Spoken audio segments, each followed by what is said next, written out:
7 months pregnant, Christmas Eve, bags packed for the flight home to see her family. Then the phone call that shattered everything. "I'm sorry, Mrs. Brennan. Your seat has been reassigned."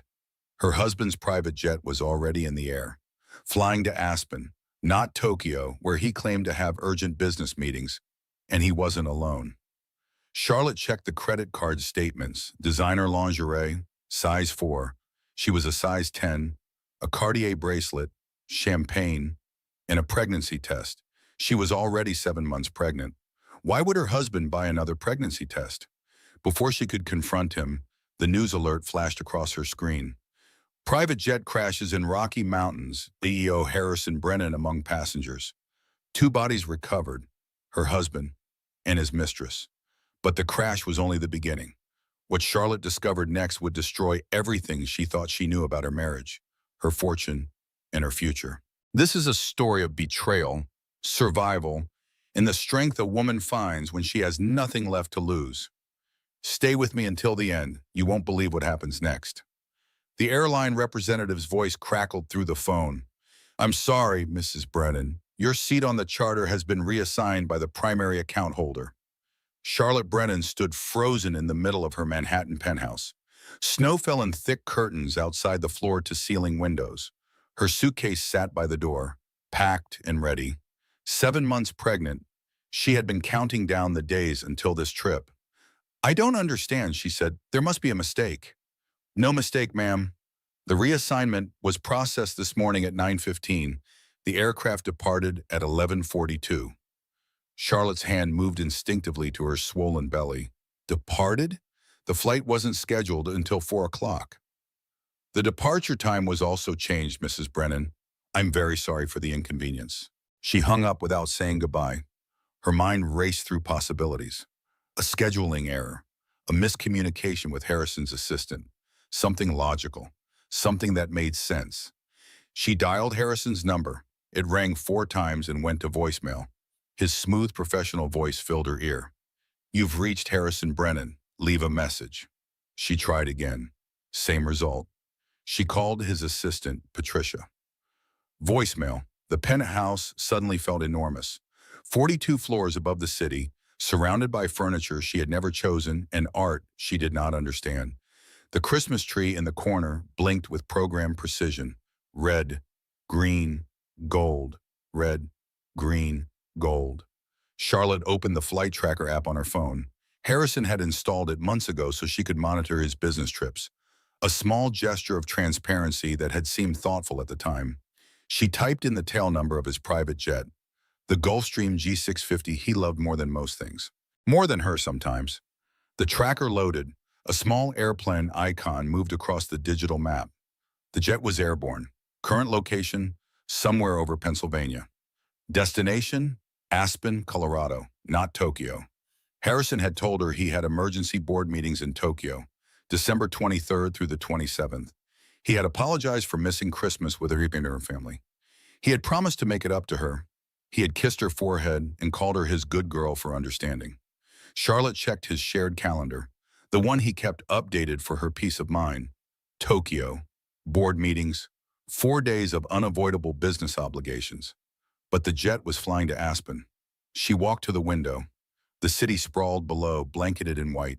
Millions of people preparing for Christmas Eve, wrapping gifts, baking cookies, gathering with loved ones. And she was alone. Her fingers trembled as she dialed the Aspen house. They had purchased the ski chalet 2 years ago. A wedding gift to themselves, Harrison had called it. She had been there exactly 3 times. The housekeeper answered on the second ring. "Brennan residence." "Loretta, this is Mrs. Brennan." "Oh, Mrs. Brennan, we weren't expecting you." Loretta's voice carried a note of confusion. "Mr. Brennan said he was bringing a business colleague. Should I prepare your room as well?" Charlotte's throat tightened. "A business colleague?" "Yes, ma'am. He called yesterday to arrange everything. Fresh flowers in the master suite, champagne on ice. The works. Fresh flowers, champagne, for a business colleague." "Did he mention the colleague's name?" Charlotte asked. A pause. "No, ma'am, just that it was someone from the company. Is everything all right?" "Everything is fine, Loretta. I'll call back later." She ended the call and sank onto the edge of the bed. Their bed. The California king with the 800 thread count sheets that Harrison insisted upon. The bed where they had conceived this baby. Or so she had believed. Her hand found her belly again. The baby kicked. Once, twice, 3 times. She counted the kicks the way she always did when she needed to feel something real. Something true. Something that could not lie to her. Never mind. 2, 3. The baby was real. The baby was true. The baby could not lie. Everything else suddenly felt like smoke. Charlotte sat in that position for a long time. Minutes passed, maybe an hour. The snow kept falling. The Christmas tree kept blinking. The city kept humming 42 floors below. Finally, she picked up her phone and called the one person she trusted completely. Samantha Gallagher answered on the first ring. "Charlie, please tell me you're already on your way to Vermont. Declan has been driving everyone crazy checking the weather reports." "Sam," Charlotte's voice cracked. "Something is wrong." "What happened? Is it the baby?" "No, the baby is fine. It's Harrison." Sam's tone shifted instantly. The lightness vanished. "Tell me." Charlotte told her. The canceled flight, the reassignment, the jet tracker, Aspen instead of Tokyo, fresh flowers and champagne for a business colleague. Sam listened without interrupting. When Charlotte finished, silence stretched between them. "Get your laptop," Sam finally said. "Right now." "What?" "Your laptop. Get it. Open it. We're going through everything." "Sam, I can't just—" "Charlie." Sam's voice was steel-wrapped in velvet. "He canceled your flight on Christmas Eve, while you're 7 months pregnant, while you're supposed to be flying home to see your family. He took his private jet to a ski chalet with champagne and flowers for someone else. You can absolutely just—" Charlotte retrieved her laptop from the home office. Harrison's home office, really.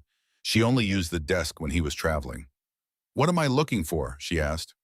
"Credit card statements. Start with the last 3 months." Charlotte logged into their joint account, the one Harrison used for household expenses. She scrolled through the charges: grocery delivery, dry cleaning, the decorator who had chosen all the furniture Charlotte never liked. "I don't see anything unusual," she said. "Try his personal card, the black one." "I don't have access to that account." "Yes, you do. He gave you the login information when you got married. For emergencies, he said. Remember?" Charlotte did remember. A manila folder in the filing cabinet, account numbers and passwords for everything. Harrison's version of trust, access without intimacy. She found the folder and logged into his personal American Express account. The charges loaded. Her eyes moved down the list. Business dinners, first-class flights, hotel suites in cities she had never visited with him. Then she saw it. Aspen Mountain Boutique, December 9th, $3,400, women's apparel. "There's a clothing purchase," Charlotte said, "from a boutique in Aspen, over $3,000. "What size?" Charlotte clicked on the itemized receipt. Her stomach dropped. "Size 4, she whispered. Charlotte was a size 10, had been a size 10 even before pregnancy. She was tall, broad-shouldered, built like the swimmer she had been in college. She had never been a size 4 in her life. "Keep looking," Sam said. Charlotte scrolled further. More charges appeared. A jewelry store, a lingerie boutique, a spa, and then buried among the purchases from 2 weeks ago, something that made her blood run cold. Aspen Family Pharmacy, December 11th, $14.99.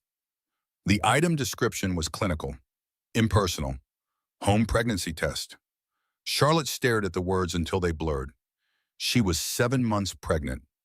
She had not needed a pregnancy test in over 6 months. Harrison had been with her when she took her test. He had held her hand while they waited for the result. He had cried when the second line appeared.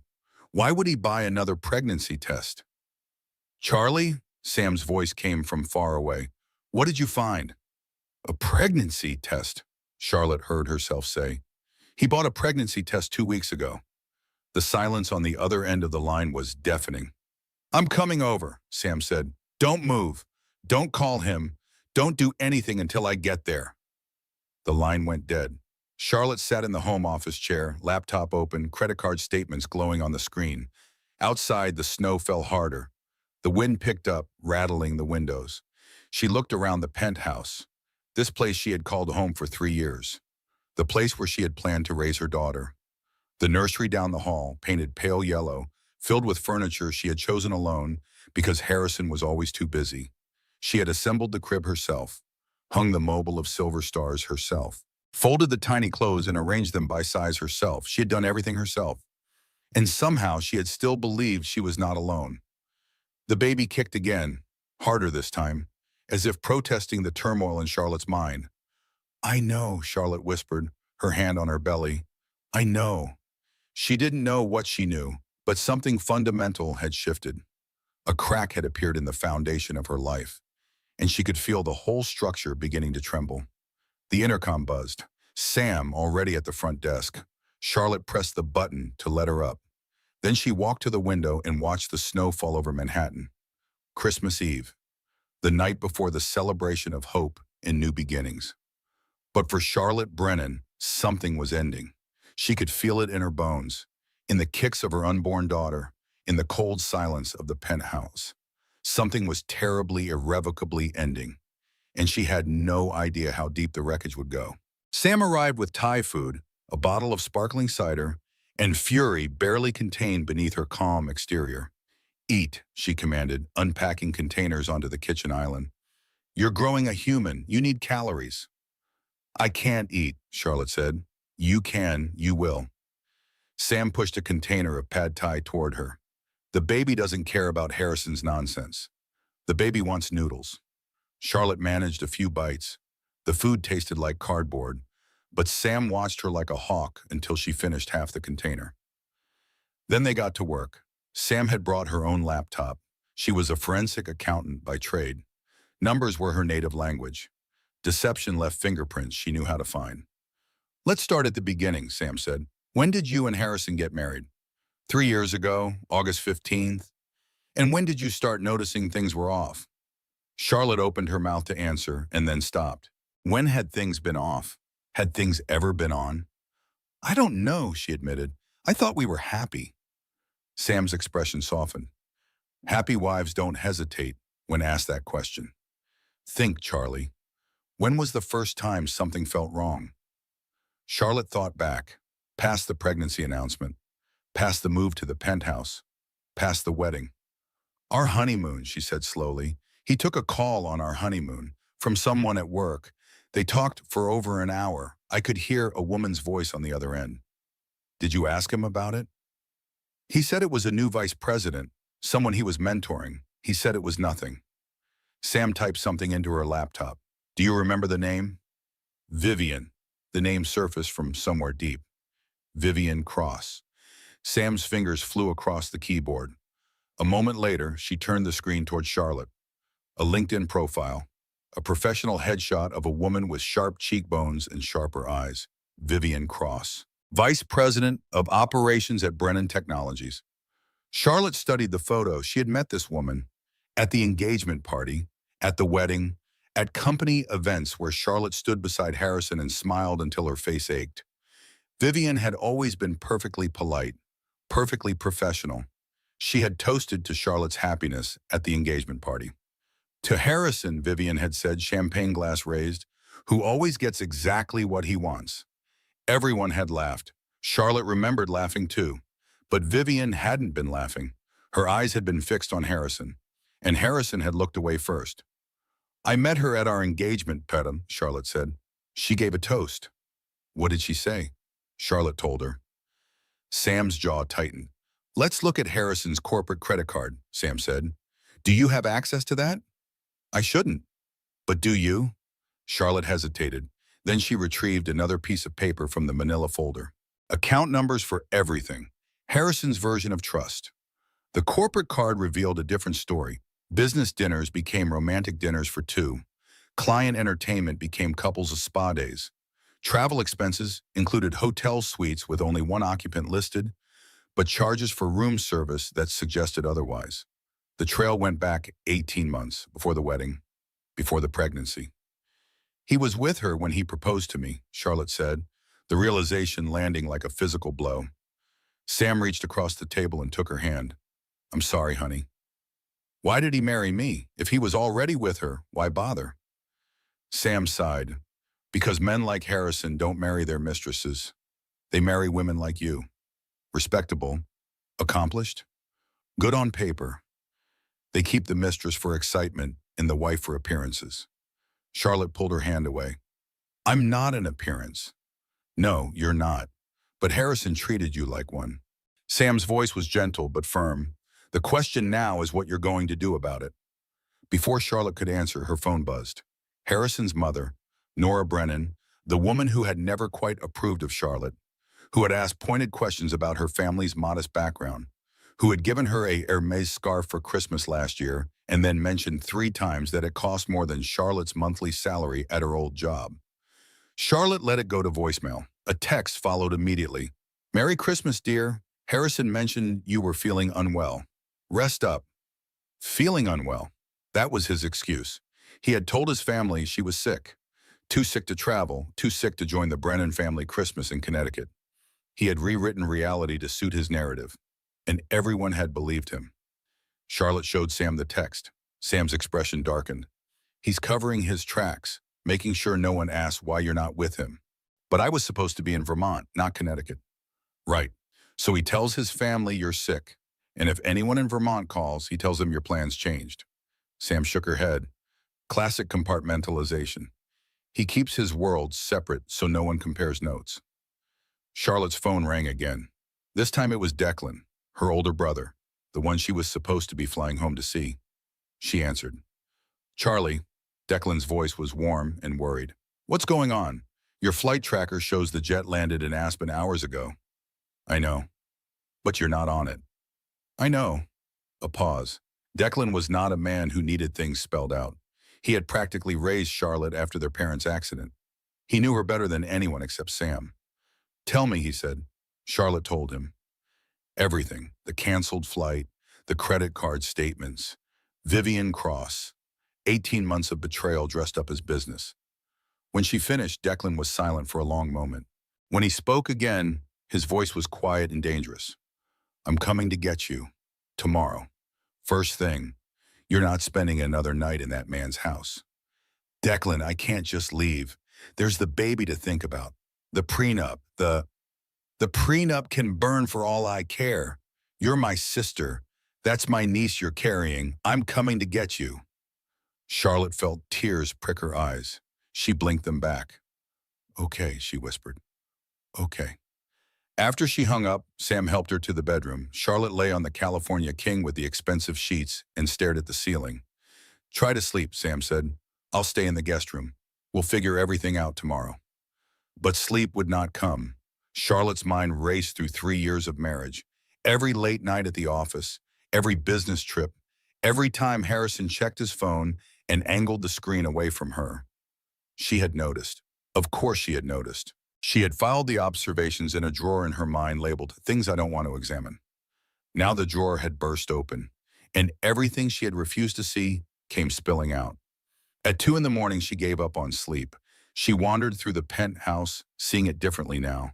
The art on the walls, Harrison had chosen every piece. She had asked once if she could hang a photograph her father had taken before he died.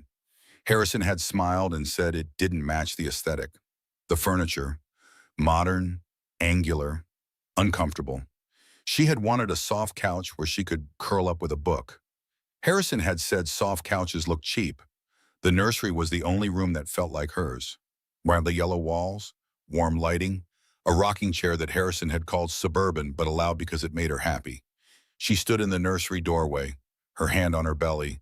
The baby stirred but didn't kick. I'm sorry, Charlotte whispered. I'm sorry I didn't see it sooner. She walked to the nursery closet. Inside were gifts she had wrapped for Harrison. A first edition Hemingway he had mentioned wanting years ago, cufflinks engraved with the baby's due date, a leather journal for his thoughts. She had spent weeks finding these things that showed she listened, that she paid attention, that she knew him. But he had never known her. He had never asked about her favorite color, never remembered her birthday without a reminder from his assistant, never noticed when she cut her hair or wore something new. She was a decoration in his life, a prop in his performance of success. "He never knew me at all," she said to the empty room. "Did he ever even try?" The question hung in the air, unanswered, unanswerable. At 4 in the morning, Charlotte finally returned to bed. She did not sleep, but she closed her eyes. The baby kicked twice, then settled. Outside, the snow stopped falling. Christmas Day dawned gray and cold. Charlotte lay still, waiting for the sun to rise, waiting for Declan to come, waiting for whatever came next. Her phone lit up on the nightstand, a news alert. She almost ignored it. Almost. But something made her reach for it. Something made her read the headline scrolling across the screen. Breaking: private jet crashes in Rocky Mountains. Tech CEO Harrison Brennan among passengers.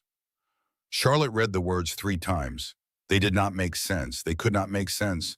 She sat up in bed. Her heart pounded. Her hands shook. She read the headline again. Private jet crashes. Harrison Brennan among passengers. The baby kicked hard, as if she too had read the news, as if she too understood that everything had changed. Charlotte dropped the phone and screamed. Sam came running. She found Charlotte sitting up in bed, phone on the floor, face white as the snow outside. "What happened?" Sam demanded. "Is it the baby?" Charlotte pointed at the phone. Sam picked it up. Read the headline. Her expression shifted from fear to shock to something Charlotte couldn't name. "Oh my God," Sam breathed. She turned on the television. Every channel carried the story. Footage of search helicopters circling snowy peaks, grave-faced anchors speaking in somber tones. The Gulfstream G650 went down approximately 40 miles from Aspen during a sudden storm, one anchor reported. Search and rescue teams are en route, but conditions remain severe. Visibility is near zero. Charlotte watched the footage in a daze.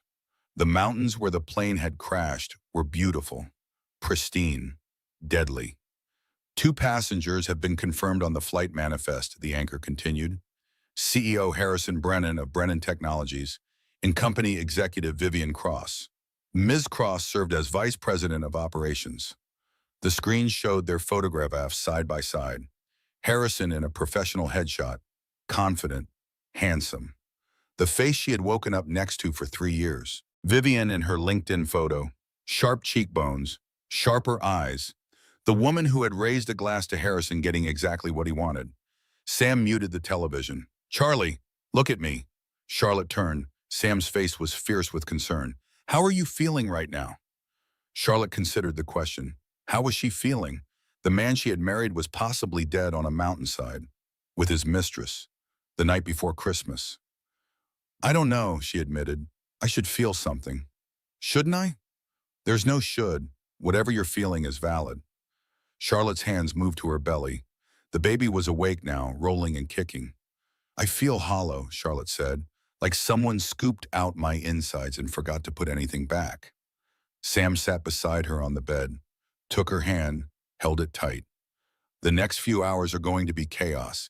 His family will call, the board will call, lawyers will call. You don't have to answer any of them." "Not yet." Charlotte nodded.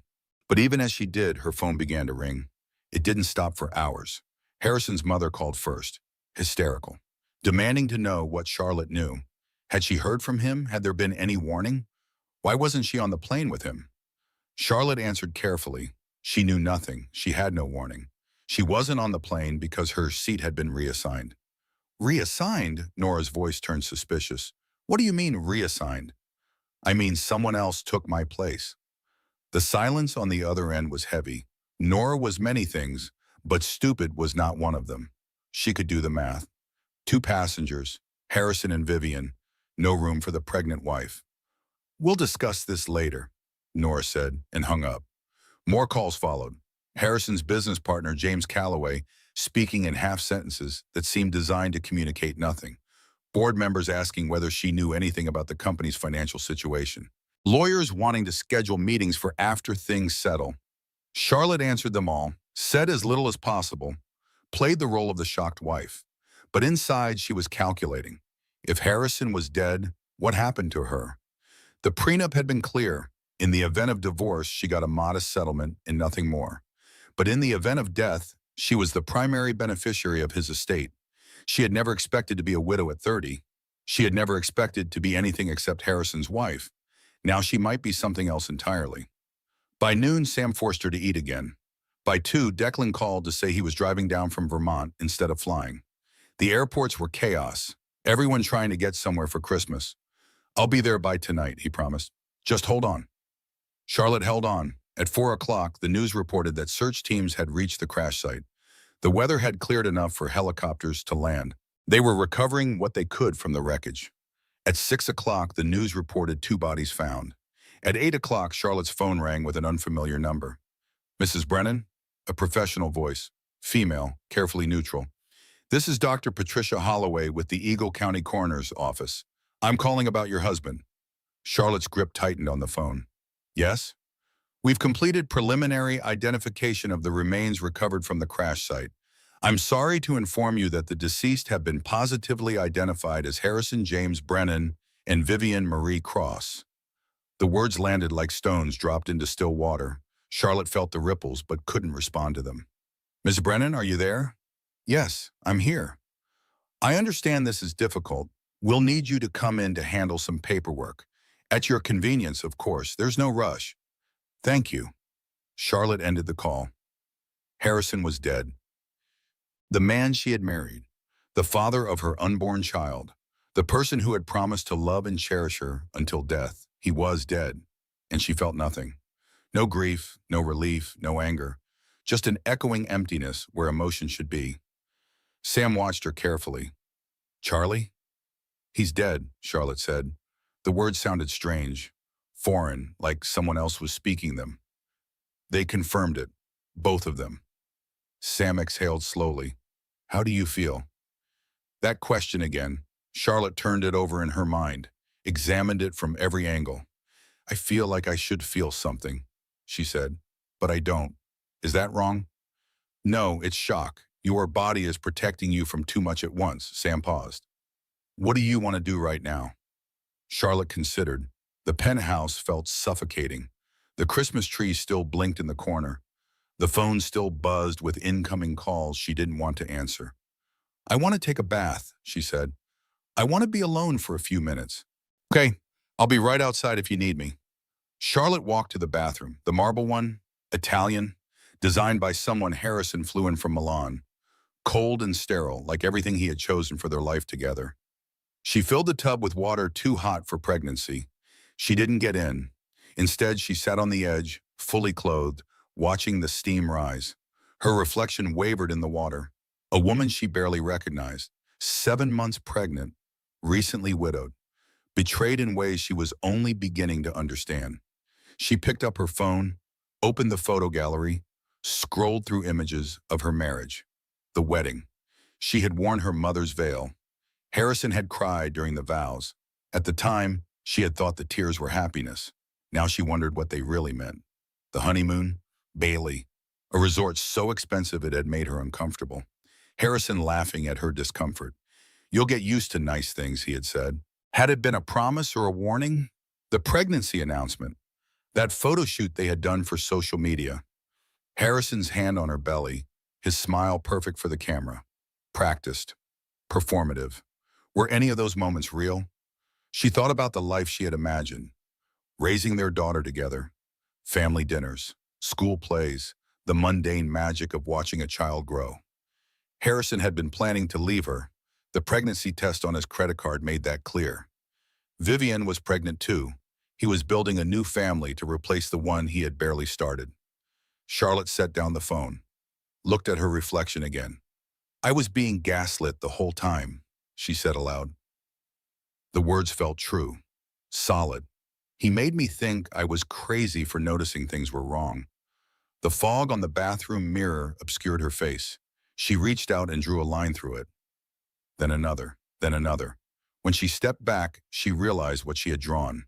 Bars. She had drawn the bars of a prison, and she had been locked inside it for 3 years. Declan arrived at 11 that night. He walked into the penthouse, took one look at Charlotte, and pulled her into a hug that lasted 5 full minutes. "I've got you," he murmured into her hair. "Whatever happens, I've got you." Charlotte let herself be held, let herself feel small and safe for just a moment. Her big brother had always been her rock, even when their parents died, even when she made the terrible mistake of marrying Harrison Brennan. Declan had tried to warn her. She hadn't listened. He was too kind to say, "I told you so." He just held her and let her cry. When she finally pulled away, Sam had tea ready. They sat together in the kitchen, the only warm room in the cold penthouse. "What happens now?" Declan asked. Before Charlotte could answer, the intercom buzzed. Someone at the front desk. "James Calloway for Mrs. Brennan. He says it's urgent." Charlotte exchanged glances with Sam and Declan. "Let him up." James arrived 5 minutes later, Harrison's business partner, a nervous man with thinning hair and a habit of speaking in half-truths. Charlotte had never liked him, but Harrison had insisted they were close. Tonight, James looked worse than nervous. He looked terrified. "Mrs. Brennan," he glanced at Sam and Declan, "I need to speak with you privately." "These are my people," Charlotte said. "Whatever you have to say, they can hear." James hesitated. Then he sat down heavily on one of the uncomfortable modern chairs. "The company is in trouble," he said. "Massive trouble. Harrison has been cooking the books for 3 years." The words hung in the air. Charlotte felt them settle over her like ash. "What do you mean, cooking the books?" Sam asked. Her forensic accountant instincts were clearly activated. Phantom clients, inflated revenues, the kind of fraud that ends in federal prison. James ran a hand over his face. "I've been covering for him as long as I could, but the SEC started sniffing around 6 months ago. An arrest was imminent." Charlotte absorbed this. Her husband was not just a cheater, he was a criminal. "Why are you telling me this?" she asked. James swallowed hard. Because if Harrison had survived, he was going to prison. And since he didn't survive, you're the sole beneficiary of his estate, an estate that's about to be investigated by the federal government. Charlotte's hands moved to her belly. The baby kicked, as if protesting this new information.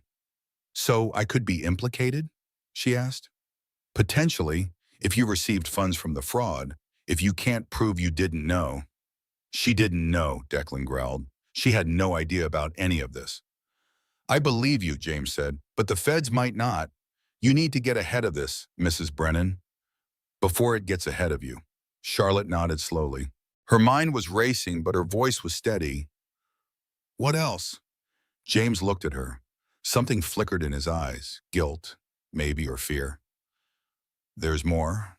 About Vivian. I know she was his mistress.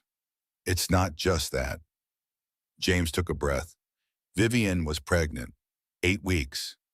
Harrison was planning to divorce you after your baby was born. He didn't want to look bad during your pregnancy." The blow landed harder than she expected. She had suspected the pregnancy test was for someone else, but hearing it confirmed was different. Visceral. Another woman carrying her husband's child. A child that was now gone, crashed into a mountainside with its parents. She should feel something. Horror, grief, something. But the emptiness remained. "He was going to leave me," she said. It wasn't a question. Yes, he had already begun moving assets, restructuring things, making sure you got as little as possible when the divorce went through. James wouldn't meet her eyes. "I'm sorry, Mrs. Brennan. I should have warned you sooner." "Yes, you should have." James flinched at the coldness in her voice. "I know. I'm trying to make it right now." Sam leaned forward. "What exactly do you know about the asset restructuring? Were there offshore accounts? Trusts?" James nodded. "A trust in the Cayman Islands. I don't have the details, but I know it exists. Harrison mentioned it once when he was drinking. Said it was his insurance policy." "Insurance against what?" "Against everything falling apart." His words. James stood. "That's all I know. I just wanted to warn you before anyone else came knocking. The feds, the board, Harrison's mother. They're all going to want something from you. Be careful who you trust." He left without saying goodbye. The penthouse fell silent. Charlotte sat very still, processing everything she had learned. Her husband was a fraud, a cheat, a criminal. He had been planning to abandon her and their child for another woman and another child. And now he was dead. The irony was almost beautiful. "I need to call Ted Whitmore," Charlotte said finally. "He was my father's attorney. He's the only lawyer I trust." "It's almost midnight," Sam pointed out. He'll answer. He did. Ted Whitmore was 72 years old, semi-retired, and devoted to the Murphy family. He had handled her parents' estate. He had reviewed her prenup before she signed it. He had been the only person in Harrison's orbit who ever seemed to actually see her. Charlotte, his voice was warm despite the hour. I heard about Harrison. I'm so sorry. Don't be. He was a monster. A pause. Ted was not a man easily surprised, but that seemed to catch him off guard. I see. I need you here, Ted, tomorrow morning. Bring everything, the prenup, the will, Harrison's corporate structure, everything you can get your hands on. Charlotte, what's going on? I'll explain when you get here. Just promise me you'll come. Of course. First thing in the morning. She hung up. Declan and Sam were watching her with identical expressions of concern. You should sleep, Declan said. This will all still be here tomorrow. But Charlotte wasn't tired. Something had shifted inside her. The victim she had been for 3 years was beginning to fade. In her place, something harder was emerging. She walked to the window. The city sparkled below. Millions of lives and millions of stories. And here she was, in a penthouse prison she had helped decorate.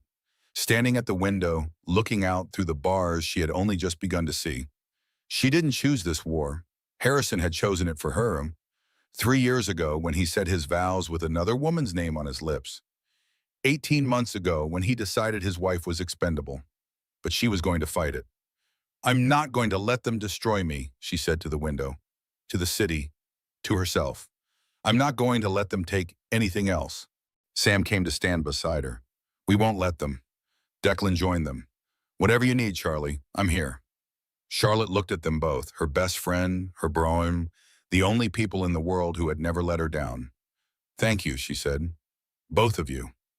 Outside, the city hummed with Christmas lights and holiday cheer. Inside, Charlotte Brennan began to plan her surrender off of him. Ted Whitmore arrived at 8 the next morning. He carried a briefcase stuffed with documents and an expression that suggested he had not slept. I did some digging last night, he said by way of greeting. You were right to call me. They gathered in the dining room, Charlotte, Sam, Declan, and Ted around a table that had never been used for anything but show.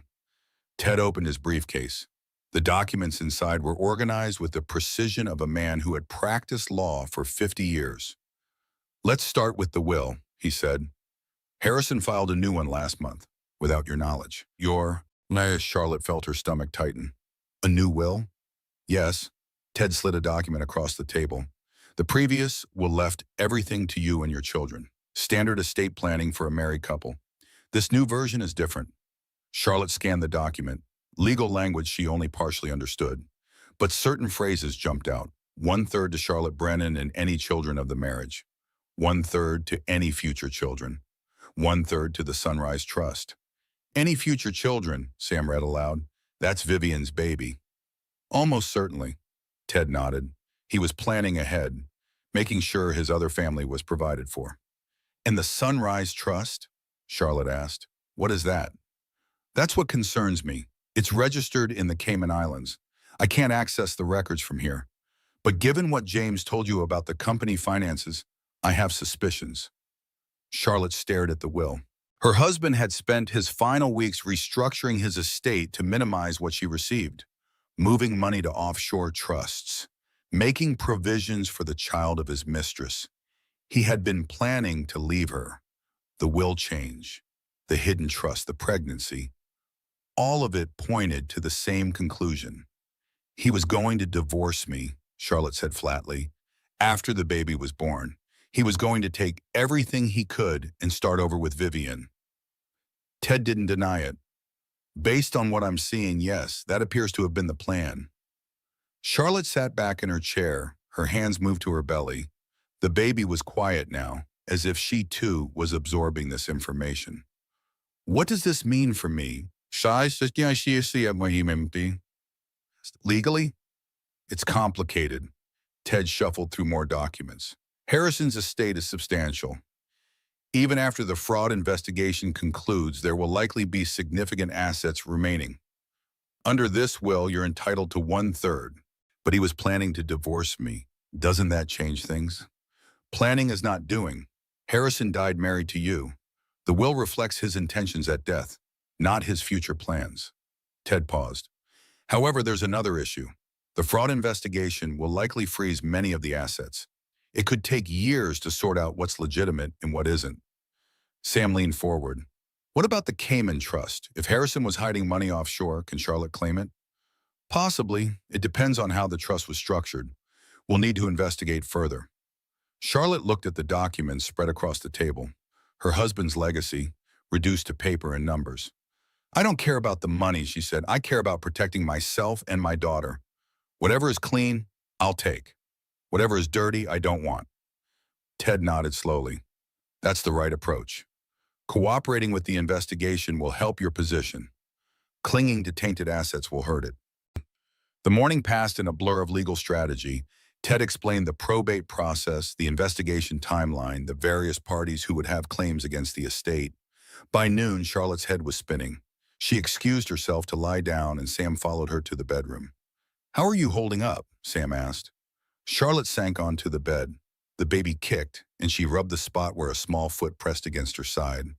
I keep waiting to feel grief, she said. He's dead. My husband is dead. I should be devastated. You're grieving something, Sam said gently. Just maybe not him. Charlotte considered this. What was she grieving? Not Harrison? She could see that clearly now. The man she had loved had never existed. He was a performance, a character Harrison had played to get what he wanted. She was grieving the illusion, the future she had imagined, the family she had dreamed of building. That was what hurt. Not losing Harrison, but losing the life she thought she was going to have. I deserve to know the truth, Charlotte said. Whatever it is, I'm done being kept in the dark. Sam squeezed her hand. Then we'll find it, every last piece of it. The afternoon brought more visitors. Harrison's board members circling like vultures, his mother calling every hour with demands for information. Journalists camped outside the building, waiting for a statement. Charlotte spoke to none of them. She stayed in the bedroom, reading documents, building a picture of her husband's double life. At 4 o'clock, her phone rang. The hospital in Colorado. Mrs. Brennan, this is Eagle County Medical Center. We need you to come in to handle arrangements for your husband's remains. Arrangements. Such a clean word for such a messy reality. I'll send someone, Charlotte said. I'm not able to travel right now, 7 months pregnant. Of course, we understand. Just let us know who to expect. After she hung up, Charlotte sat with the information. Harrison's body was lying in a hospital morgue in Colorado, waiting for her to decide what to do with it. She didn't want to decide. She wanted someone else to handle it. Let his mother make the arrangements. Let the Brennan family clean up their own mess for once. But she knew she couldn't avoid it forever. Eventually, she would have to face the physical reality of her husband's death. Just not today. Today, she had enough to process. She walked to the nursery, stood in the doorway, her hand on the frame, steadying herself. The room was perfect. Everything she had chosen. Everything she had assembled. The one space in this entire penthouse that felt like hers. It's just us now, she whispered to the baby. But that might be okay. That might be better than the alternative. The baby kicked in response. A strong kick. A fighter's kick. Charlotte smiled despite everything. Her daughter was already making herself known. Already demanding space in the world. You're going to be fierce, Charlotte said. Just like your grandmother was. Just like your uncle is. Just like I'm learning to be. She stood there for a longer time talking to her unborn daughter, telling her about the grandmother she would never meet. The grandfather who had taken photographs that should have hung on these walls. The family that should have been. Behind her, her phone buzzed. A text from a number she didn't recognize. She almost ignored it. Almost. But something made her look. Mrs. Brennan, my name is Margaret Brennan. I'm Harrison's aunt. The family doesn't speak of me. But I have information you need about your husband, about Vivian, and about what really happened on that plane. Charlotte read the message 3 times. Harrison had an aunt the family didn't speak of. Another secret, another layer of lies. But this secret was offering to help. Charlotte typed a reply. When can we meet? Margaret Brennan suggested a coffee shop in Brooklyn. Neutral territory, away from the prying eyes of Manhattan society. Sam insisted on coming along, Declan insisted on driving. They treated Charlotte like she might shatter at any moment, and she was too tired to argue. The coffee shop was a cozy place with mismatched chairs and the smell of fresh pastry. Margaret was already there when they arrived. A woman in her mid-60s with silver hair and kind eyes that reminded Charlotte of no one in the Brennan family. "Mrs. Brennan?" Margaret stood and extended her hand. "Thank you for meeting me." "Charlotte, please." She shook the offered hand and introduced Sam and Declan. They settled into a corner booth. Coffee was ordered. Pleasantries were exchanged. But Charlotte could see Margaret studying her, evaluating something. "You said the family doesn't speak of you," Charlotte said. "Why?" Margaret smiled, but it didn't reach her eyes. "I was erased when Harrison was 12. I tried to report his father for financial crimes. The family chose money over truth. They always do." "What kind of financial crimes?" "Fraud, embezzlement, the same things Harrison was doing, as it turns out." Margaret sipped her coffee. The apple didn't fall far from the tree. Charlotte absorbed this.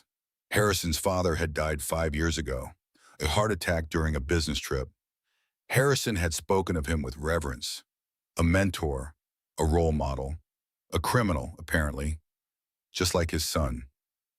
"You said you have information," Charlotte prompted, "about Harrison and Vivian." Margaret nodded. She reached into her purse and pulled out a folder. Inside were photographs, documents, the kind of evidence that suggested years of careful watching. "I've been collecting this since Harrison took over the company," Margaret explained. "I knew eventually someone would need it. I just didn't expect that someone to be his widow." Charlotte looked through the photographs. Harrison and Vivian at business dinners, on vacation, at events where Charlotte had not been invited. One photograph stopped her cold. Harrison and Vivian in what looked like a jewelry store. Vivian trying on rings while Harrison watched with an expression Charlotte recognized. Love, or something like it. "When was this taken?" Charlotte asked. "6 months ago, just before you announced your pregnancy." 6 months ago, Harrison had been shopping for rings for another woman while Charlotte was planning their baby's nursery. "Vivian wasn't just his mistress," Margaret continued. "She was his partner. In everything. The fraud started when she joined the company. She helped him hide the money, set up the offshore accounts, handled the dummy corporations." Sam leaned forward. "She was complicit in the financial crimes?" "Complicit is an understatement. She was essential." Margaret's voice was bitter. They made a perfect team. He had the charisma. She had the brains. Together they built a house of cards that was about to come crashing down. "What do you mean?" Charlotte asked. The FBI was weeks away from making arrests. Harrison knew. He was desperate. Margaret paused. "Some people think that's why he was on that plane, trying to escape, move the last of the money before the feds froze everything." Charlotte thought about this. Her husband fleeing to Aspen with his mistress and his hidden millions, caught in a storm, crashed into a mountain. Karma, some might call it. "There's something else," Margaret said, "about the crash." "What about it?" "Harrison had enemies, people he'd defrauded, people who lost everything because of his schemes. The crash is being investigated as an accident, but there are questions." Charlotte felt a chill. "You think someone sabotaged the plane?" "I think it's possible. Harrison wasn't the only one who wanted him dead." Margaret met her eyes. "Be careful, Charlotte. Charlotte, the investigation will focus on you eventually. They always look at the spouse first." The warning settled over Charlotte like a cold blanket. She was already under suspicion, would be under more suspicion soon.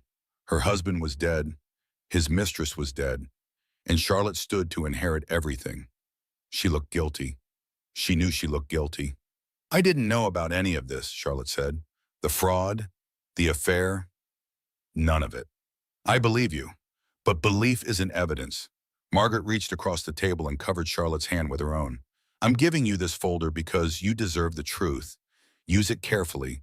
Trust no one in that family." "Not even you?" Margaret smiled sadly. "I'm not really in that family anymore. I'm just a ghost who refuses to stop haunting them." The meeting ended with an exchange of phone numbers and a promise to stay in touch. Charlotte left the coffee shop with the folder of evidence and a head full of new information. In the car, Declan drove while Sam flipped through the photographs. "This is a lot," Sam said. "This is evidence of a years-long conspiracy." "What do I do with it?" Charlotte asked. "Nothing yet.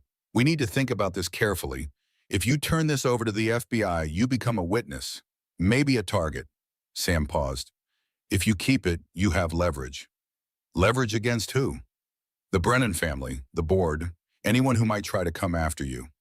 Charlotte looked out the window, Brooklyn passing by, then the bridge, then Manhattan rising like a forest of glass and steel. Leverage, protection, strategy.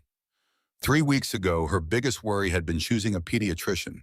Now she was navigating a web of fraud, betrayal, and possible murder. How quickly life could change. Back at the penthouse, Charlotte went straight to the nursery. She needed to be in the one space that still felt pure. The one room untainted by Harrison's lies. She sat in the rocking chair, the one Harrison had called suburban, the one he had allowed because it made her happy. Such a small concession. And even that had come with strings. The stress of the day caught up with her suddenly. Her belly tightened, a cramp that didn't feel right.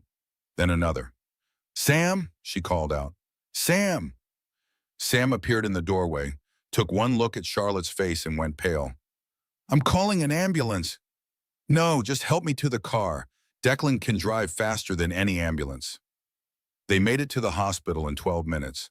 Charlotte was rushed to labor and delivery, monitors strapped to her belly, nurses speaking in calm but urgent tones. The diagnosis came an hour later. False labor, brought on by stress. Rebecca Mitchell, her obstetrician, was kind but firm. "The baby is fine, but you are not. Your blood pressure is elevated. Your stress hormones are through the roof. I'm putting you on bed rest." "For how long?" "Until that baby is ready to come out." Dr. Mitchell's eyes softened. "I know you're going through something terrible, Charlotte.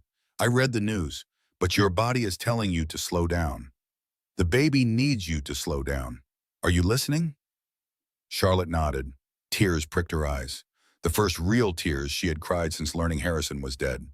Not for him, never for him, for the baby, for the tiny life she was responsible for protecting. "I'm listening," she whispered. "I hear you." Dr. Mitchell patted her hand.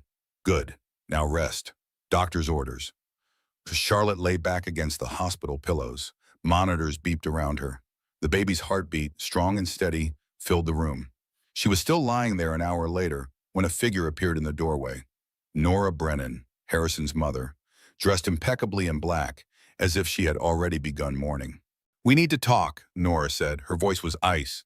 "About what you're going to say to the press, about how you're going to behave, and about that baby you're carrying, my grandchild." Charlotte met her mother-in-law's eyes, saw the calculation there, the entitlement, the absolute certainty that she would get what she wanted. "I'm on bed rest," Charlotte said. "Doctor's orders. This conversation will have to wait." "It most certainly will not." Nora stepped into the room. "Harrison is dead. Vivian is dead. And you're lying in a hospital bed, holding all the cards. Do you think I don't know what you're planning?" "I'm planning to rest, as my doctor instructed." Nora's mouth thinned. "Don't play innocent with me, Charlotte. I know you went through Harrison's accounts. I know you've been asking questions. I know you met with Margaret today." So she had spies. Charlotte wasn't surprised. "Margaret had information I needed," Charlotte said calmly, "about my husband's crimes." "Alleged crimes. Nothing has been proven." "Give it time." Nora's composure cracked just slightly. Fear flickered behind her eyes before she masked it. "The family will handle the funeral," she said. "The family will handle the press. You will appear as the grieving widow. You will say nothing about Vivian, nothing about the investigation, nothing that could damage the Brennan name." "And if I refuse?" Nora's smile was thin as a blade. "Then we contest the will. We claim the baby isn't Harrison's. We bury you in litigation until that child is in college. Your choice, Wenderbaum." Charlotte looked at her mother-in-law, this woman who had never liked her, never approved of her, never missed an opportunity to remind her that she wasn't good enough for the Brennan family. "I'm going to protect my child," Charlotte said. Her voice was quiet but steady. "Whatever it takes. Whoever I have to fight." She reached over and pressed the nurse call button. "I'd like this visitor removed from my room," she said when the nurse appeared. "She's causing me stress, and I'm on bed rest." Nora sputtered with outrage. "You can't be serious." "Perfectly serious. Please leave." The nurse, bless her, didn't hesitate. "Ma'am, I'm going to have to ask you to step out." Nora left, but not before shooting Charlotte a look of pure venom, a promise of war. Charlotte lay back against the pillows and closed her eyes. Let her come, let them all come. She was done being afraid. Ted Whitmore arrived at the hospital within an hour of Nora's departure. He had heard about the confrontation from Sam and rushed over. "She's bluffing about contesting paternity," he assured Charlotte. "We have medical records from the IVF. Harrison is definitively the father." Charlotte blinked. "IVF?" Ted's face changed. "You didn't know? The fertility treatments?" "What fertility treatments?" A long pause. Ted consulted his notes, clearly uncomfortable. "Harrison had a low sperm count. The pregnancy was assisted through in vitro fertilization. I assumed you knew." Charlotte stared at him. Another lie. Another piece of her life that wasn't what she thought. She remembered the weekend she conceived. The expensive hotel in the Hamptons. The champagne, the romantic dinner. Harrison had told her it happened naturally, that their love had made a miracle. But there had been doctors, procedures, medical interventions, all without her knowledge. "How is that even possible?" she asked. "How could I be pregnant through IVF without knowing?" Ted looked deeply uncomfortable. "I don't have details about the medical side, but the financial records show payments to a fertility clinic. Significant payments." Charlotte felt sick. Not from the pregnancy, from the violation. Her body, her baby, even that had been controlled, manipulated, decided without her consent. "I want those records," she said. "All of them. I want to know exactly what was done to me." "Of course, I'll get them." After Ted left, Charlotte lay in the dark hospital room and tried to process this new betrayal. Harrison had never told her about his fertility issues, had never consulted her about treatments, had simply arranged for her to become pregnant without her knowledge. The romantic weekend hadn't been romantic. It had been medical, clinical, calculated, just like everything else in their marriage.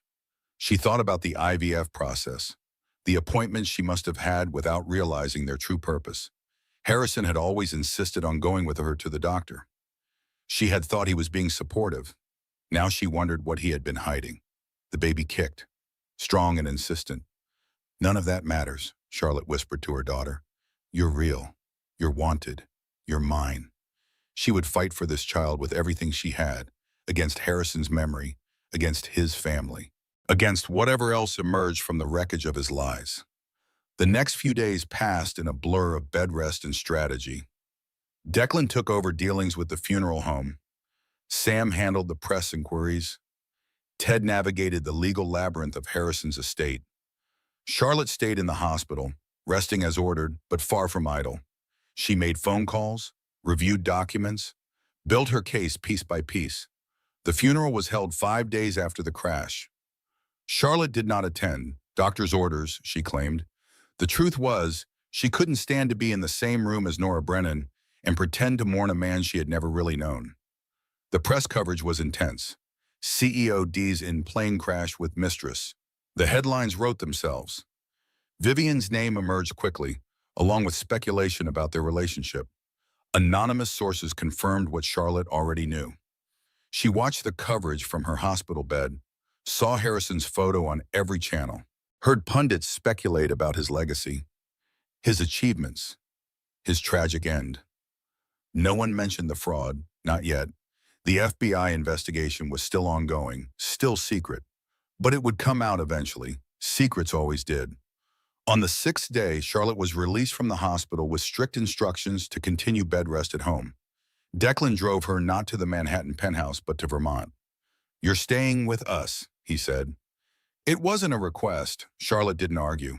She had no desire to return to the penthouse, to the cold marble and the uncomfortable furniture, and the memories of a marriage that had never been real. Declan's house was everything the penthouse was not. Warm, chaotic, filled with the noise of his 3 children and the smell of his wife Katie's cooking. Charlotte was given the guest room, A small space with a quilt on the bed and family photos on the walls. Real photos, real memories, real life. She slept better there than she had in 3 years. The Vermont weeks passed in a rhythm of rest and recovery. Charlotte's blood pressure normalized. The baby grew. The constant knot of anxiety in her chest began to loosen. Ted called regularly with updates. The FBI investigation was progressing. They had identified the offshore accounts, the dummy corporations, the full scope of Harrison's fraud.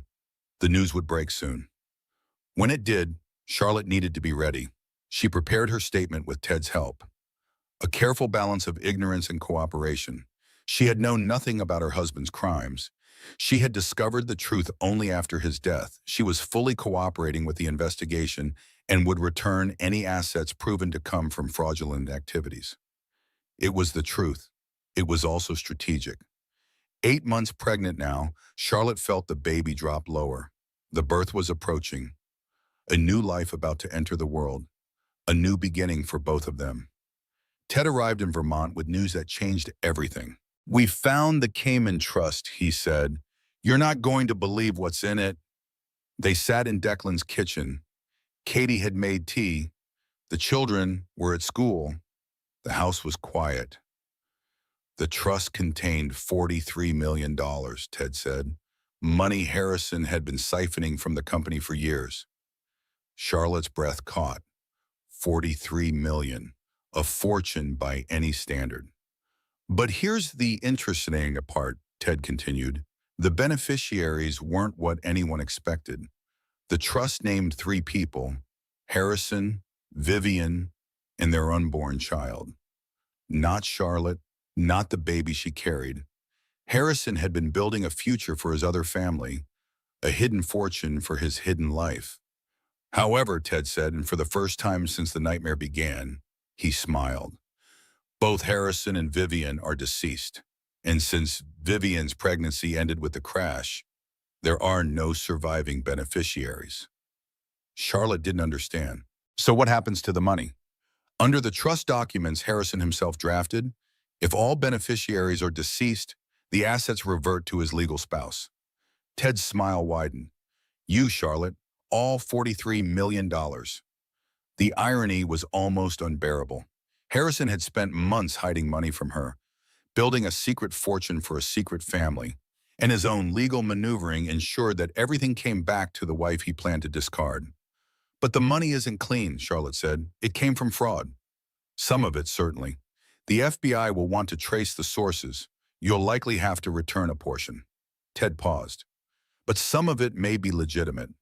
Harrison was wealthy before the fraud began. The trust could contain assets that predate the criminal activity." Charlotte sat with this information. $43 million. Enough to never worry about anything again.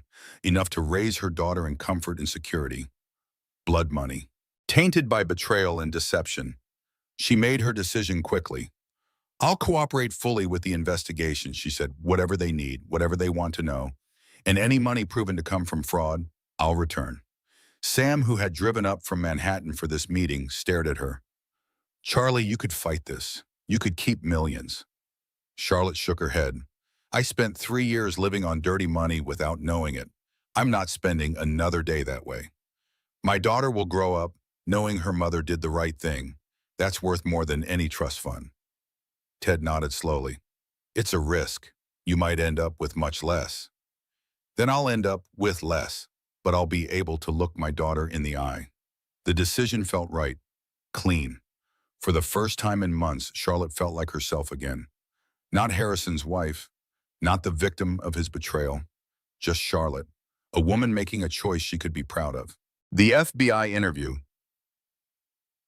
happened in Declan's living room.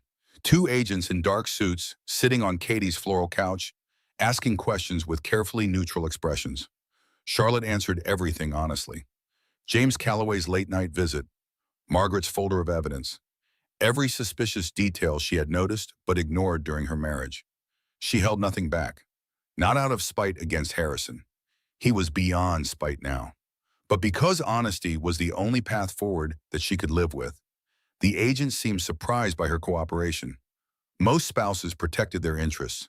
stonewalled, demanded lawyers, and made the investigation difficult. Charlotte gave them everything: the passwords, the account numbers, the trail of breadcrumbs that Harrison had carelessly left behind. Mrs. Brennan, the lead agent said as the interview concluded, your testimony could bring down several other executives who were complicit in your husband's schemes. Are you prepared for the consequences? The Brennan family will retaliate. Charlotte looked at her belly. 8.5 months now. The baby would be here soon. My daughter deserves a mother she can be proud of, Charlotte said. Let them come. The agent nodded with something like respect. We'll be in touch. They packed up their files and left. Charlotte sat in the sudden silence, processing what she had done. She had just made powerful enemies. Nora Brennan, the board members who had enabled Harrison's fraud, the network of people who had profited from his schemes. They would come for her, with lawyers and lawsuits and every weapon money could buy. Let them. A week later, the news broke. Harrison Brennan's billion-dollar fraud exposed. The headlines were brutal. The coverage was relentless. Every news channel dissected his crimes, his lies, his double life. The Brennan name, so carefully cultivated over generations, was destroyed in 48 hours. Charlotte watched none of it. She was too busy preparing for the baby's arrival.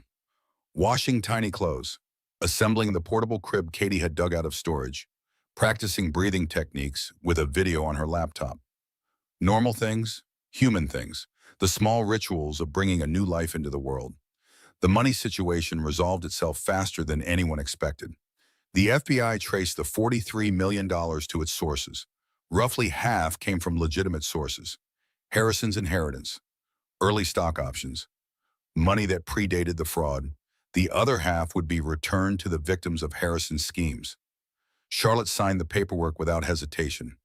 $20 million, gone with a stroke of her pen. She kept the legitimate portion. Enough to live comfortably, to raise her daughter without financial worry, to never depend on anyone the way she had depended on Harrison. Ted called it a good outcome. Sam called it madness. Declan just hugged her and said he was proud.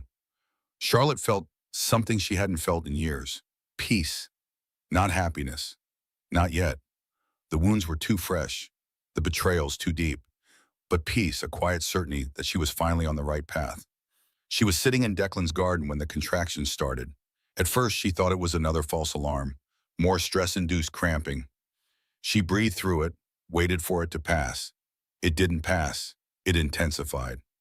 Declan, she called out, I think it's time. The drive to the hospital was a blur. Katie at the wheel, Declan in the back seat with Charlotte, holding her hand, timing contractions. 4 minutes apart, he reported. That's too fast, Katie said. Hold on.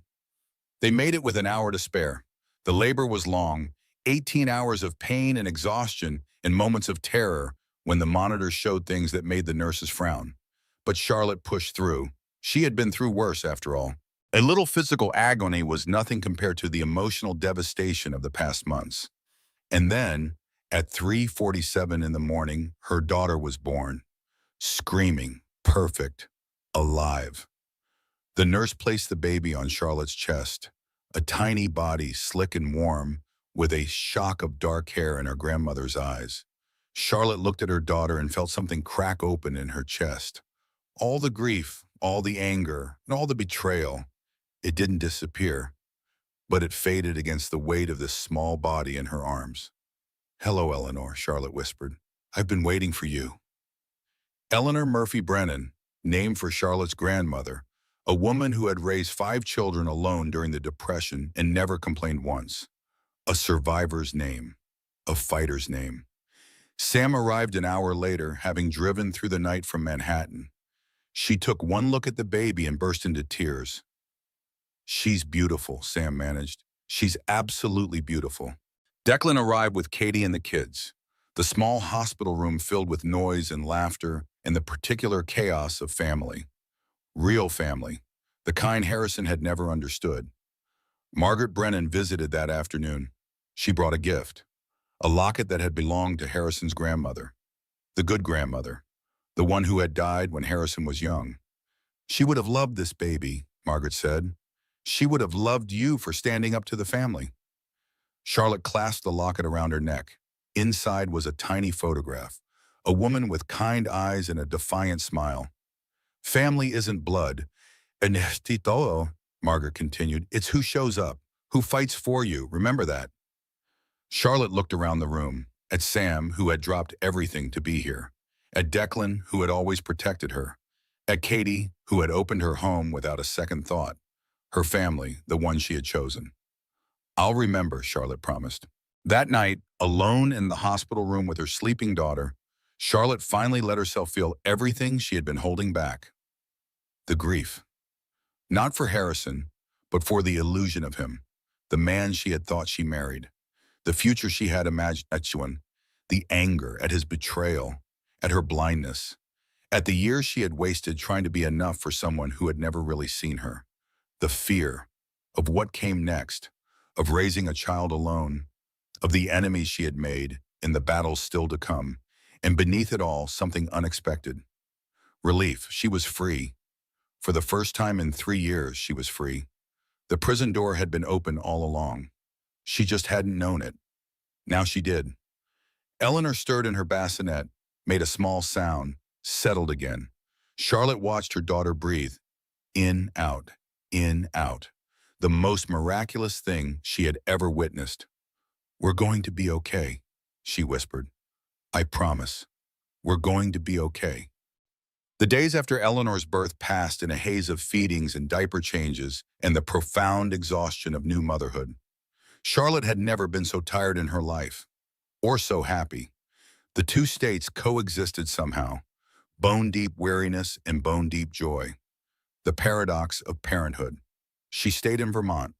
The Manhattan penthouse was sold along with most of its contents. The cold furniture and impersonal art went to auction. The only things Charlotte kept were items from the nursery, the pale yellow curtains, the rocking chair Harrison had called suburban, the mobile of silver stars she had hung herself. She bought a small house 3 miles from Declan's place. Nothing like the penthouse. A Cape Cod with a wraparound porch and creaky floors and a garden that needed work. She loved it. Eleanor thrived. She was a good baby, as babies went. She slept in reasonable stretches. She ate hungrily. She watched the world with her grandmother's eyes, alert and curious. She looks like Mom, Declan said one evening watching Eleanor in her bouncy seat. I know, Charlotte smiled. It's like having a piece of her back. Their mother had died 15 years ago, a car accident that had also taken their father. Charlotte had been 15. Declan had been 27. He had stepped up, became both brother and parent, made sure Charlotte finished school and went to college. He was still stepping up, still showing up, still being the family she could count on. The FBI investigation concluded 3 months after Eleanor's birth. Several executives from Brennan Technologies were indicted. James Calloway pleaded guilty to lesser charges in exchange for testimony. The company itself was dismantled, its assets liquidated to repay investors. The Brennan name, once synonymous with success, became synonymous with scandal. Nora Brennan retreated from public life. The last Charlotte heard, she had moved to Florida, far from the society that had once celebrated her family. Good riddance. Charlotte's cooperation with the investigation proved wise. She was never charged with anything, never implicated in Harrison's crimes. The forensic accountants confirmed what she had always known. She had been kept in the dark about everything. A victim, not a co-conspirator. The legitimate portion of Harrison's estate came to her eventually. Not 43 million, but enough. More than enough.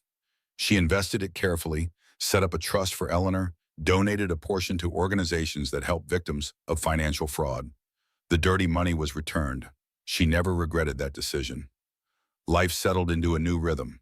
Morning walks with Eleanor in her stroller, playdates with Declan's kids, quiet evenings on the porch, watching the sun set over the Vermont mountains. Charlotte returned to work part-time, consulting for a nonprofit that helped women in financial abuse situations. The irony was not lost on her. She had been one of those women, after all, kept ignorant, kept dependent, kept in a gilded cage she hadn't even recognized as a cage. Now she helped others recognize theirs. 6 months after Eleanor's birth, an unexpected visitor arrived. Charlotte was in the garden planting tomatoes when a car pulled into the driveway. She looked up, expecting Sam or maybe Katie. Instead, she saw a woman she didn't recognize at first. older, gray-haired, face lined with grief. Vivian's mother. Charlotte's hands stilled on the trowel. She had not seen this woman since the phone call after the crash. The brutal phone call where Vivian's mother had blamed Charlotte for everything. Mrs. Murphy. Charlotte stood, brushing dirt from her jeans. I wasn't expecting you. I know. The woman's voice was different now, softer, exhausted. I came to apologize. They sat on the porch. Eleanor napped in the pack and play just inside the screen door. The afternoon was warm, filled with birdsong. I blamed you, Vivian's mother said. When Vivian died, I needed someone to hate. You were convenient. I understand. No, you don't. The woman's eyes were red-rimmed. I knew what Vivian was doing. With your husband, with the company. I knew and I said nothing. Because she was my daughter, and I wanted to believe she knew what she was doing. Charlotte listened, said nothing. The things they found in the investigation. Vivian's mother shook her head. She wasn't innocent. She was part of it. All of it. The fraud, the lies. She helped him steal from people who trusted him. I'm sorry. Don't be sorry. Be angry. I would be angry. Charlotte considered this. Was she angry at Vivian, the woman who had slept with her husband, who had carried his child, who had conspired in his crimes? I was angry, Charlotte admitted, for a while. But anger takes energy. And I have a baby who needs that energy more than Vivian deserves it. Vivian's mother nodded slowly. That's wise. Wiser than I've been. They sat in silence for a while. Two women who had loved people who didn't deserve them. Bound by shared tragedy. She was still my daughter, Vivian's mother finally said. With all her flaws, all her mistakes, she was still my daughter. Charlotte thought about Eleanor, sleeping peacefully inside, a whole life ahead of her. We can't choose who we love, Charlotte said. We can only choose who we become after. Your daughter made her choices. You don't have to carry them. Vivian's mother looked at her for a long moment. Then she nodded, stood, extended her hand. Thank you, she said, for not throwing me out, for listening. Charlotte shook the offered hand. Take care of yourself.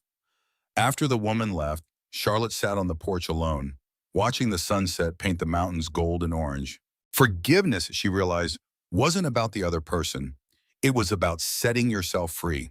She had spent so many months carrying anger at Harrison, at Vivian, at herself. The weight of it had been crushing. Now she was ready to put it down. Eleanor woke with a cry. Charlotte went inside, lifted her daughter from the pack and play, settled into the rocking chair Harrison had called Suburban. You're going to grow up different, Charlotte whispered. You're going to know your worth. You're going to recognize cages when you see them. And you're never going to settle for someone who doesn't see you. Eleanor grabbed Charlotte's finger, held tight, a promise, a covenant between mother and daughter, the beginning of something new. 1 year later, Charlotte stood in her garden watching Eleanor take her first steps. The morning sun filtered through the maple trees, casting dappled shadows across the lawn. Birds sang in the branches overhead. The air smelled of fresh-cut grass and the tomatoes ripening on the vine. Eleanor stood in the middle of the yard, her chubby legs wobbling beneath her. She had pulled herself up using the garden bench. Now she stood alone, arms outstretched for balance, face scrunched in concentration. Come on, baby girl, Charlotte called softly. Come to Mama. Eleanor took one step, wobbly, uncertain. Her arms windmilled. She took another step, then another. Her face broke into a grin of pure triumph. That's it, Charlotte encouraged. You're doing it. Keep going. 4 steps, 5 steps, 6. Eleanor's confidence grew with each successful footfall. She was walking, actually walking, crossing the distance between the garden bench and her mother with the determination of a mountaineer summiting Everest. 7 steps. 8. Then her foot caught on a tuft of grass. She tumbled forward, landing on her well-padded bottom with a soft thump. Charlotte held her breath, waiting for the Instead, Eleanor laughed. She rolled onto her hands and knees, pushed herself back up, and tried again. That's my girl, Charlotte whispered. Her eyes stung with tears she didn't try to hide. You keep trying. You will get there. Eleanor took 3 more steps before falling again. And again. She got up. Again she tried. On her 4th attempt, she made it all the way to Charlotte's outstretched arms. Charlotte scooped her up, showering her face with kisses. "You did it! You walked! My brave, brilliant girl!" Eleanor grabbed fistfuls of Charlotte's hair and laughed that pure, unfiltered baby laugh that made everything else fade away. Behind them, applause erupted. Charlotte turned to find her porch full of people. Declan and Katie with their 3 kids, Sam, who had driven up from Manhattan for the weekend, Margaret Brennan, who had become a regular visitor, even Ted Whitmore, who had made the trip from Connecticut. They had gathered for Eleanor's first birthday party. But the party had been derailed by this milestone. Everyone had abandoned the cake and presents to witness Eleanor's first steps. "Did you get it on video?" Sam demanded, waving her phone. "Every second," Katie confirmed, holding up her own phone. "From 3 different angles." Declan crossed the yard and ruffled Eleanor's hair. "Walking at 11 months. She's an overachiever, just like her mother." "I was never an overachiever," Charlotte protested. "You graduated summa cum laude while working 2 jobs. You ran a marathon for charity with a sprained ankle. You rebuilt your entire life in less than a year while caring for a newborn." Declan raised an eyebrow. "Face it, Charlie, overachieving is in your blood." Charlotte looked at her daughter. Eleanor was watching her uncle with fascination, reaching for his beard. "Then she comes by it honestly," Charlotte said, "from both sides of the family." The birthday party resumed. Cake was cut, presents were opened. Eleanor showed more interest in the wrapping paper than the toys inside, which delighted everyone. Charlotte's house filled with noise and laughter and the particular chaos of family. Real family, the kind you chose, the kind that chose you back. She stood in the kitchen doorway, watching the scene unfold. Declan wrestling with his kids on the living room floor. Katie and Sam comparing photos on their phones. Margaret helping Eleanor stack blocks that immediately got knocked down.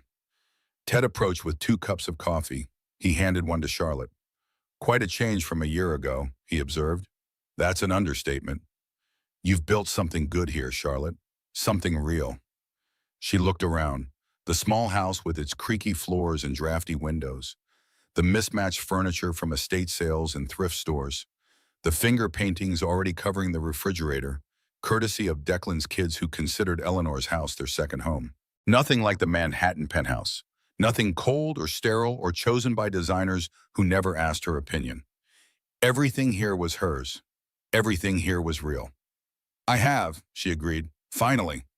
After the party, after the guests had gone home and the house had been cleaned and Eleanor had been bathed and put to bed, Charlotte sat on her porch. The stars were coming out. Vermont stars. Countless and brilliant, unpolluted by city lights. Sam joined her with 2 glasses of wine, non-alcoholic for Charlotte, who was still nursing. "You look happy," Sam said. "Like actually happy, not performing happiness." Charlotte considered this. For 3 years she had performed happiness. Smiled when she didn't feel like smiling. Said everything was fine when everything was falling apart. Played the role of the satisfied wife because the alternative was too terrifying to contemplate. Now she didn't have to perform anything. "I am happy," she said. The words felt strange. True. Like wearing clothes that finally fit after years of squeezing into the wrong size. "For the first time in years, I'm actually happy." "You deserve it." "I know." Charlotte smiled at her own words. "That's the part I'm still getting used to, knowing I deserve good things." Sam clinked her glass against Charlotte's. "To knowing what you deserve. And refusing to settle for less." They sat in comfortable silence, watching the stars multiply. The night was warm. Crickets sang in the grass. Somewhere in the distance, an owl called. "The publisher called again," Sam said eventually. "About the book." Charlotte nodded. She had been expecting this conversation. A major publisher had approached her 6 months ago. They wanted her story. The betrayal, the fraud, the crashed plane and the mistress and the pregnant wife left behind. The redemption that followed, a tale of a woman who lost everything and built something better from the ashes. She had been hesitant at first. The idea of exposing her pain to the world felt raw, vulnerable, like peeling back skin to show the wound beneath. But the more she thought about it, the more she saw the value. "I've been getting letters," Charlotte said, "emails, messages on social media, from women who read the news coverage and recognize themselves in my story." "What kind of letters?" "Heartbreaking ones. Women trapped in marriages and men who control them, who gaslight them, who make them feel crazy for noticing things are wrong." Charlotte's voice tightened. One woman wrote that she had been making excuses for her husband for 15 years. She said reading about Harrison made her realize she wasn't imagining things, that her instincts were right. Sam was quiet for a moment. "What did you tell her?" "I told her to trust herself, that the prison door might be open, even if she couldn't see it yet." Charlotte paused. She left him 3 weeks later. She sent me a photo of herself and her kids at their new apartment. She looked terrified and exhausted and absolutely radiant. "Because of you. Because of her. I just gave her permission to believe what she already knew." Sam turned to face her fully. "That's why you should write the book. Not for the money or the publicity. For the women who need to hear that they're not alone." Charlotte had reached the same conclusion weeks ago. She just hadn't been ready to say it out loud. "I'm going to do it," she said now. "The book." Sam's face broke into a grin. "Good. The world needs to hear your story." "Our story," Charlotte corrected. "You and Declan were part of it too. I couldn't have survived without you. We were the supporting cast. You were the hero." Charlotte laughed. "I don't feel like a hero. Heroes never do. That's how you know they're real." They talked late into the night about the book, about Charlotte's consulting work with the nonprofit, about Sam's latest forensic accounting case, which involved a hedge fund manager who made Harrison look like an amateur, about the future. "Have you thought about dating again?" Sam asked eventually. Charlotte nearly choked on her wine. "Dating, Sam? I've been divorced for less than a year. Widowed, technically." "Same difference, and I have a 1-year-old. When exactly would I find time to date?" Sam shrugged. "I'm not saying you have to. I'm just asking if you've thought about it." Charlotte had thought about it. Late at night, when Eleanor was asleep and the house was quiet and loneliness crept in around the edges, she missed being touched, missed having someone to talk to at the end of the day, missed the simple comfort of another body in the bed beside her. But she also remembered how badly she had chosen last time, how she had ignored every red flag in favor of the fairy tale, how she had lost herself so completely in Harrison's shadow that she had forgotten what her own light looked like. "Maybe someday," she said carefully. "When I'm ready, when I know who I am well enough that I won't lose myself again." Sam nodded. "That's a good answer. It's the honest one." After Sam went to bed, Charlotte stayed on the porch. The night deepened around her, the stars wheeled overhead in their ancient patterns. She thought about the woman she had been a year ago, pregnant and alone in a penthouse that had never felt like home, discovering that her entire marriage was built on lies, that the man she loved had never existed. That woman had been shattered, broken into pieces she wasn't sure could ever be reassembled. But here she was, whole, healed, not the same as before, better, stronger, remade by fire into something more resilient. Harrison's betrayal was the worst thing that ever happened to her, and also the best. The prison door had been open all along. She just needed the courage to walk through. Inside, the baby monitor crackled, Eleanor stirring in her crib. Charlotte listened for a moment, but the sounds settled, just as a dream, nothing that needed attention. She thought about the dreams she had abandoned when she married Harrison, the career she had set aside because he preferred her at home, the friendships she had let wither because he demanded all her attention, the person she might have become if she had never met him. Some of those dreams were gone forever. Others could still be reclaimed. The book was one of them. She had always wanted to write, had majored in English before switching to marketing because Harrison said it was more practical, had filled journals with stories and observations and the kind of thoughts she never spoke aloud. Now she would speak them. For herself, for Eleanor, for every woman trapped in a gilded cage of her own. The next morning dawned clear and warm. Charlotte woke early, as she always did now. The quiet hours before Eleanor woke had become precious. Time to think, to plan, to be herself without any demands. She made coffee, carried it to the porch, sat in the rocking chair that had once belonged to her grandmother, the one Harrison had called suburban and allowed only grudgingly.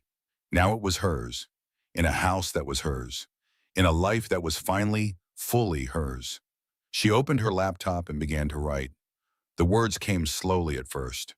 Painful words, memories she had tried to bury, moments of shame and fear, and the particular agony of loving someone who didn't love you back.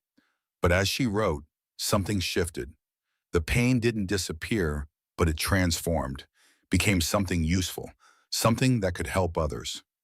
She wrote about the first red flags she had ignored.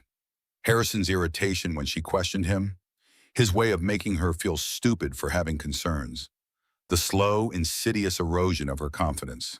She wrote about the good times too, because there had been good times, moments when she had genuinely believed she was happy, when she had looked at her husband and seen the man she wanted him to be rather than the man he was.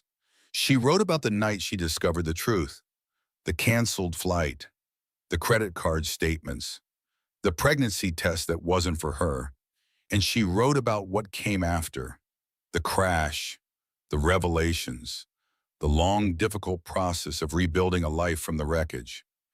She was still writing when Eleanor woke. Charlotte saved her work, closed the laptop, and went to get her daughter. Eleanor was standing in her crib, arms raised, face bright with morning joy. "Good morning, sunshine," Charlotte said, lifting her out. "Ready for another adventure?" Eleanor grabbed Charlotte's face with both hands and planted a wet, open-mouthed kiss on her nose. "I'll take that as a yes." The day unfolded in the rhythm Charlotte had come to cherish. Breakfast with Eleanor in her high chair, more food on her face than in her mouth. A morning walk through the neighborhood, Eleanor pointing at everything from her stroller. Nap time while Charlotte worked. Afternoon play in the garden. Declan stopped by with his kids after school. Katie came later with dinner, the house filled with noise and life. This was Charlotte's world now, chaotic and messy and absolutely perfect. After dinner, she found a quiet moment to call Ted Whitmore. "I've made a decision about the foundation," she said. Charlotte had been planning this for months, a foundation in Eleanor's name to help victims of financial fraud, funded by the legitimate portion of Harrison's estate, a way to transform his ill-gotten gains into something good. "I want to announce it on the anniversary of the crash," Charlotte continued, "December 23rd, 1 year to the day." "That's a powerful statement," Ted said. "That's the point. Harrison spent his life taking from people. This foundation will give back. It feels right." They discussed the details, board members, funding structures, the legal complexities of turning blood money into something healing. When she hung up, Charlotte felt a weight lift from her shoulders, another piece of the puzzle falling into place, another step toward the life she was building. The weeks that followed were busy. The book took shape, chapter by chapter. The foundation paperwork was finalized.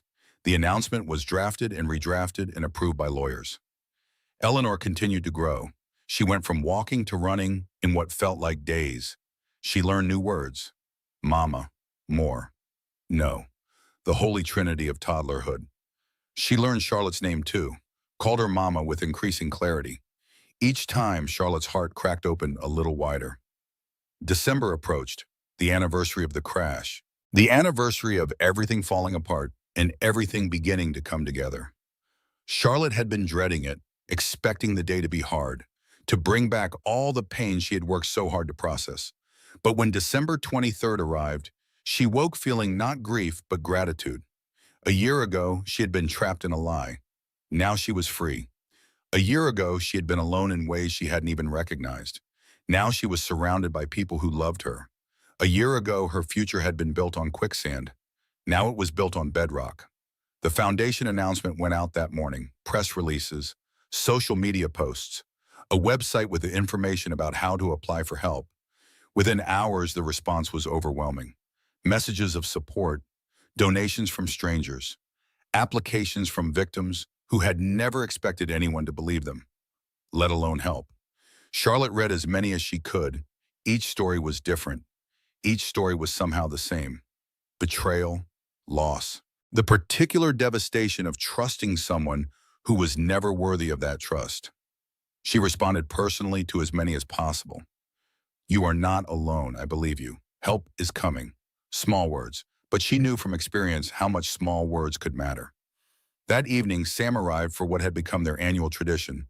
Wine on the porch, stars overhead, honest conversation about the year behind and the year ahead. You did it, Sam said, settling into her usual chair. You actually did it. Did what? Everything. The book, the foundation, the whole phoenix rising from the ashes thing. Sam shook her head in admiration. A year ago, I wasn't sure you were going to survive. Now look at you.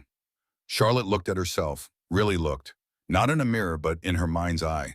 She saw a woman who had been broken and rebuilt, who had lost everything and gained something better, who had walked through fire and emerged not unscathed, but undefeated. I almost didn't, she admitted. Survive, I mean. There were nights when I couldn't imagine how to get through the next day. When the weight of everything felt like it would crush me. What kept you going? Charlotte thought about it. The answer was simple and complicated all at once.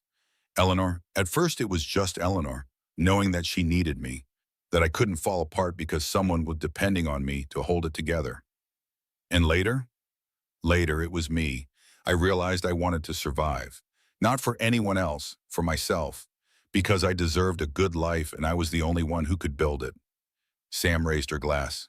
To building good lives. To recognizing we deserve them. They clinked glasses, drank, watched the stars come out. So what's next? Sam asked. You've done the book, the foundation, the whole transformation thing. What comes after? Charlotte smiled. It was a question she had been asking herself. And unlike a year ago, the answer didn't frighten her. I don't know exactly, and I'm okay with that. She paused. I want to finish the book, launch the foundation properly, watch Eleanor grow, maybe fall in love again someday with someone who deserves it, someone who deserves you. That too, Charlotte laughed. Mostly I want to keep becoming myself. I spent so many years being what Harrison wanted. Then I spent a year recovering from him. Now I want to just be Charlotte, whoever that turns out to be. She seems pretty amazing so far. She's a work in progress, but a good one.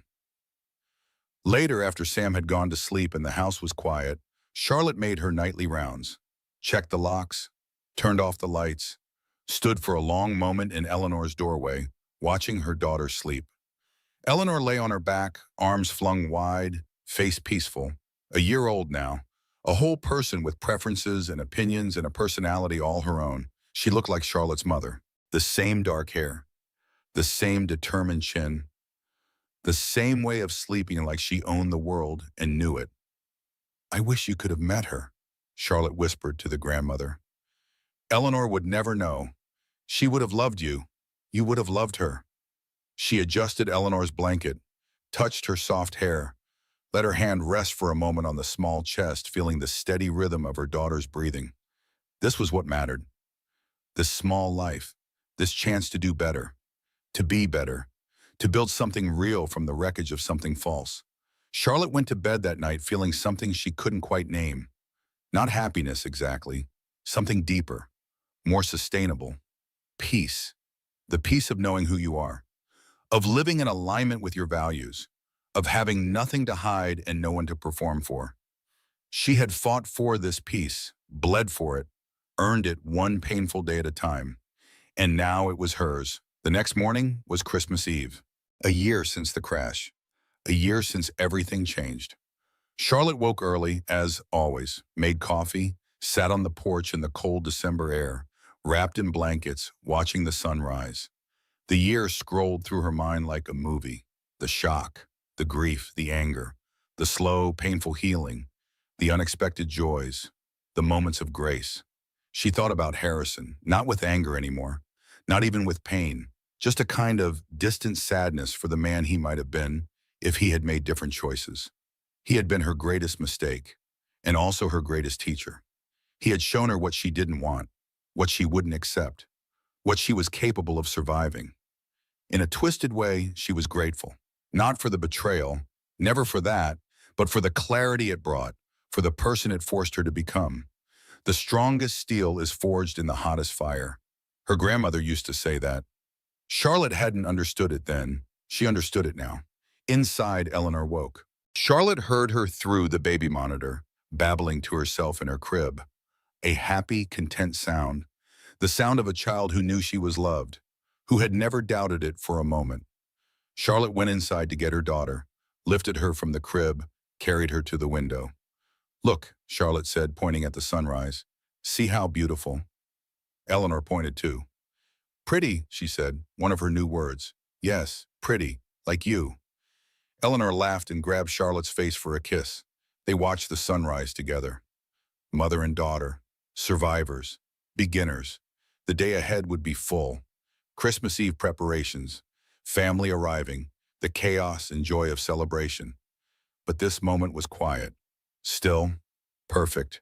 Charlotte held her daughter close and made a promise, not out loud, just in her heart, where the truest promises lived.